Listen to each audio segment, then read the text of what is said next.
Hello എല്ലാവർക്കും നമ്മുടെ പുതിയ വീഡിയോയിലേക്ക് സ്വാഗതം. വളരെ എളുപ്പത്തിൽ പെസഹ പാൽ എങ്ങനെയാണ് തയ്യാറാക്കുന്നത് നോക്കാം. ഇതിനാവശ്യമായ ചേരുവകൾ: ശർക്കര 150 ഗ്രാം, അരിപ്പൊടി 3 ടേബിൾ സ്പൂൺ, ഏലക്ക 4 എണ്ണം പൊടിച്ചത്, ചുക്ക് പൊടിച്ചത് 1 ടീസ്പൂൺ, തേങ്ങ ചിരകിയത് 2 കപ്പ് 200 ഗ്രാം. ഇനി ഒരു പാത്രത്തിലേക്ക് നേരത്തെ എടുത്തു വെച്ചിരിക്കുന്ന ശർക്കര ഇട്ട് കൊടുക്കാം. അതിനുശേഷം ഇതിലേക്ക് 1/2 ഗ്ലാസ് വെള്ളം ഒഴിച്ചു കൊടുക്കുന്നുണ്ട്.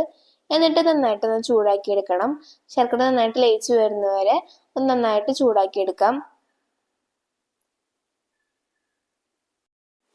ഇനി വേറൊരു പാത്രത്തിലേക്ക് നേരത്തെ എടുത്തു വെച്ചിരിക്കുന്ന ശർക്കര പാനിയുടെ പകുതി ഒഴിച്ചു കൊടുക്കുക.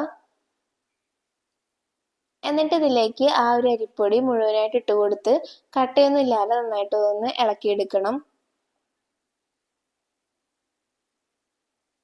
നന്നായിട്ട് ഒന്ന് ഇളക്കി കൊടുക്കുക. കട്ടയൊന്നും ഇല്ലാത്ത ഒരു പരുവത്തിൽ ആവണ വരെ നമ്മളിതൊന്ന് നന്നായിട്ട് ഇളക്കി കൊടുക്കുന്നുണ്ട്.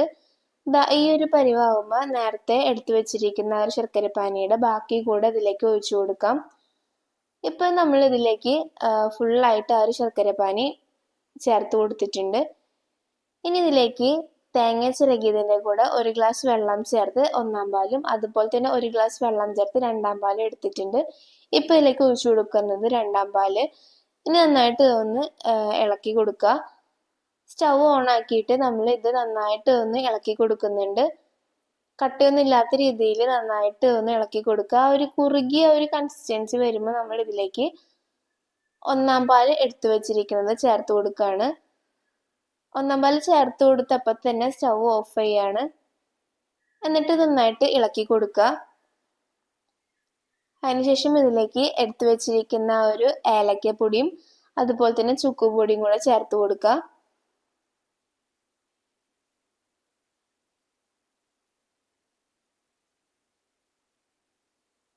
ഇനി ഇതെല്ലാം കൂടെ നന്നായിട്ട് ഇളക്കി യോജിപ്പിച്ചെടുക്കാം.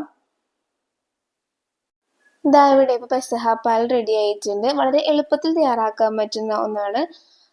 ഇനി ഇതൊരു ബൗളിലേക്ക് മാറ്റിയതിന് ശേഷം വെഞ്ചരിച്ച ഒരു കുരുത്തോല കുരിശ് രൂപത്തിൽ വെച്ച് കൊടുക്കാം. അപ്പോൾ എല്ലാവരും ട്രൈ ചെയ്ത് നോക്കുക. നമ്മുടെ വീഡിയോസ് ഇഷ്ടപ്പെടുന്നുണ്ടെങ്കിൽ ചാനൽ സബ്സ്ക്രൈബ് ചെയ്യാൻ മറക്കരുത്.